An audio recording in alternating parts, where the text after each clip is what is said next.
Ang mga plays na ito ang magpapatunay kung paanong ang center position ng NBA noong 2000 era ay dinomina ni Shaquille O'Neal, pero hindi palaging naging ganito ang kaso sa kanyang buong career. At certain point, nagmukha din siyang kakambal ni Jimmy Santos sa pelikulang Bonjing. Sa timbang niyang halos 3 kabang bigas, may isang 2-time Defensive Player of the Year na kaya siyang tapatan at mulagatan ng angas. Ito si Dennis Rodman na Chicago Bulls power forward. Noong mid-90s, kapag binabantayan ni Rodman si O'Neal, ang binansagang The Worm hindi lang kumikiwal, nanlilingkis pa sa gigil. At sa isang laro noong 1996 ng LA Lakers at ng Chicago Bulls, sa pagbabantay ng pulang toro sa sentrong Malatroso, kahit 1 puntos si Shaq hindi man lang nakabuelo. Ang tinaguri ang The Diesel, nagmistulang sunog na krudo. Iyan ang babalikan natin ngayon sa box score. Ang laro kung saan shinakdown ni Dennis Rodman si Shaquille O'Neal at ang mga naging defensive rivalry ng 7-time All-Defensive Team member versus one of NBA's most dominant center. December 17, 1996, sa isang overtime game sa pagitan ng Chicago Bulls at LA Lakers, ang play na ito ang best na magdi-describe kung gaano kapisikal ang defensive rivalry sa pagitan ni Shaquille O'Neal at Dennis Rodman. Umabot na sa hardcourt ang pagbulwak ng mga patotsadahan sa pagitan ng 6'7" power forward at 7'1" center superstar. Para maintindihan natin kung gaano kainit ang paghulo ng salpukang Rodman-O'Neal matchup na nagselyo sa kakayahan ng 7-time rebounding champion bilang isang elite defense specialist, dapat nating maunawaan ang mga pangyayari ilang taon bago ang 1996. Nang lumapag sa NBA ang isang 7'1"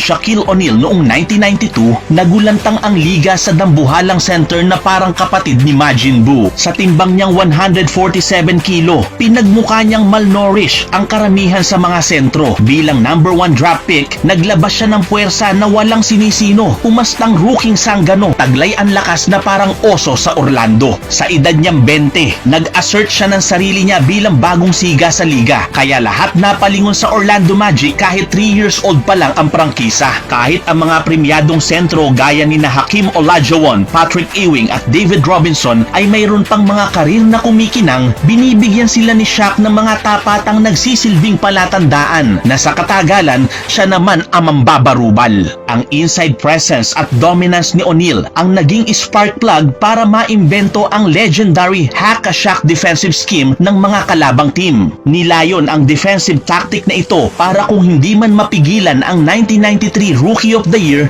i-foul na lang siya at hayaang sa weakness niyang free throw line siya pigain kaysa magfiesta sa pagkakamal ng puntos sa ilalim. Sa kabila ng mga pagsisikap na igapos ang puwersa ni O'Neal na lumalamon ng depensa, hindi maikakaila na pagsapit ng 1995 along with Hakeem Olajuwon, isa na siya sa mga most dominant center ng liga. Houston Rockets ni Olajuwon at Orlando Magic ni O'Neal ang nagharap noong 1995 kampyonato. Pero may isang pamilyar na team na nagsisimula na naman bumuelo. Ito ang perennial champion na Chicago Bulls. Pagsapit ng 1996 playoffs, mas naging makulay ang basketball excitement ng Chicago, hindi lang dahil kay Michael Jordan kundi sa pagkakadagdag din ng tigasing si Dennis Rodman. Isang malahalimaw na mangangalawit ng bola at isa ring top of the line na angkla sa depensa. Pagdating ng first round ng playoffs, nakatakdang magharap ang Bulls at Orlando. Dito mararanasan ni O'Neal na huminto sa pag-aararo. Hindi pa man nagsisimula ang serye, may patutsyada na si Dennis sa big man na kung ang alam lang daw nito ay ang mga labaw at panay dakdakan, hindi nito deserve ang kontratang $120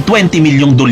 Nang magsimula ang serye, kung inakala ni Shaq na kagaya lang ito ng nakasanayan niyang pagngasab sa depensa ng kalaban, marirealize niya na may player pala siyang kapag sinubukan sunggaban, siya ang mabibilaukan. Nakaka-score naman si O'Neal kapag katapat ang mga weaker defender ng Bulls gaya ni na Luke Longley at Bill Wennington. Kaya makikita sa mga stat sheets na disente pa rin ang mga numerong kanyang naikahon. Pero ang hindi nakikita sa papel ay ang play-by-play footages na ito kung paano nagpakiwal-kiwal sa depensa ang isang bulate para tarantahin at lingkisin ang isang elepante.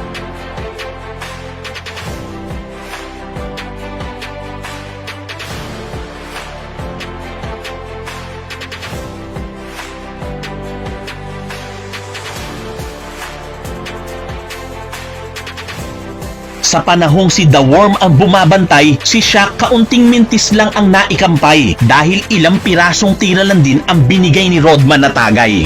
May taglay si Rodman na maskuladong pangangatawan na parang pinanday sa rambulan. Mayroon siyang strong lower base na kayang tanggapin ng mga kaldagan at denial defense o unahan sa pwestuhan ang kanyang pinuhunan para ang ambon ng bola maging El Nino sa kalaban niyang Titan. Hindi makikita sa statistics ang mga numero kung gaano karaming beses binuliglig ni Rodman si O'Neal. Pero sa pagkakasweep sa series, si Shaq ay isang agila na nagmistulang basang sisiw. 27 points ang average ni Shaq sa serye, pero kung ang tutuntunin natin ay ang mga play-by-play footages niya against Dennis Rodman, 7 field goal attempts lang ang kanyang nagawa noong games 1 and 2 at 0 field goal attempts naman noong games 3 and 4. Kaya nang in-interview si Rodman after the series kung ano ang masasabi niya kay O'Neal sa atas niyang pagbabantay, gaano man daw ito kalaki, madali lang daw mairatay.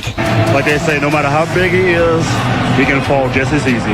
Ang makita ang laro ng Chicago Bulls ng mga panahong ito was always a basketball treat para sa karamihan, pero hindi para sa kaso ng dominant big man. Dahil sa pagtatangka niyang nguyain ng kalaban, sinakal siya ni Rodman at tuluyang nabulunan. Kaya matapos ang 4 na taong pamamalagi sa Orlando Magic, nailipat si Shaq sa Lakers para ang pundasyon ng magiging future dynasty kanilang maitindig. Pero sa ngayon, Chicago Bulls pa rin ang mga haring ng yayanig. Sa pagbandera ni na Michael Jordan, Scottie Pippen at Dennis Rodman, katuwang ang mga dekalibreng supporting players na di pa dadaig, Chicago Bulls ang nanuluwag, kumakabig ng lulupig. Nang muling makaharap ni Shaq ang Chicago noong December 17, 1996, patuloy ang pag-araro ng Bulls sa buong liga, samantalang ang Lakers powerhouse din sa kanlurang komperensya. Sa pagkakataong ito, determinado si Shaq na patunayan na hindi na siya kayang rendahan kahit pa mismo ng depensa ni Rodman. Tinambakan ng Lakers ang Bulls sa first half hanggang 22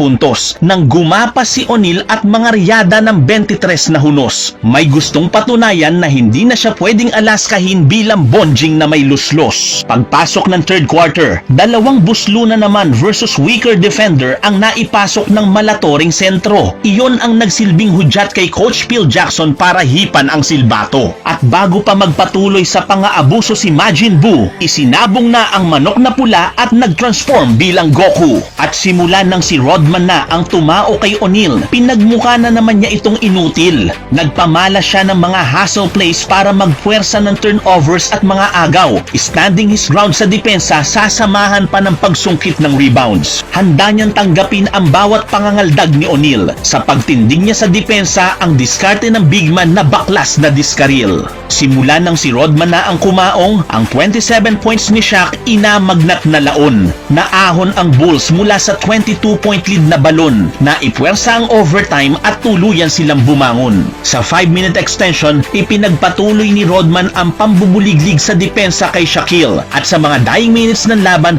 may eksena pang extra hot sa gigil. Rebound, timeout, Chicago. And Kersey knocks the ball away. Be careful.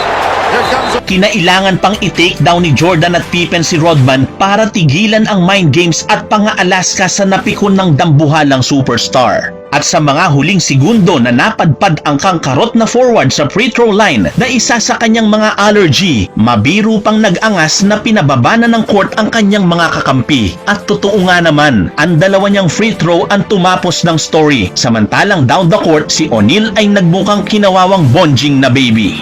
Ang larong iyon ang nagtatak sa certificate ni Rodman sa pagkakagraduate bilang one of the greatest defenders in league history. Ang bantayan ang mga kasintaas niya at kaposisyon ay isang ordinaryong bagay. Pero ang pahintuin ng isang dambuhalang tangke ay patunay na si Rodman isang defensive Einstein.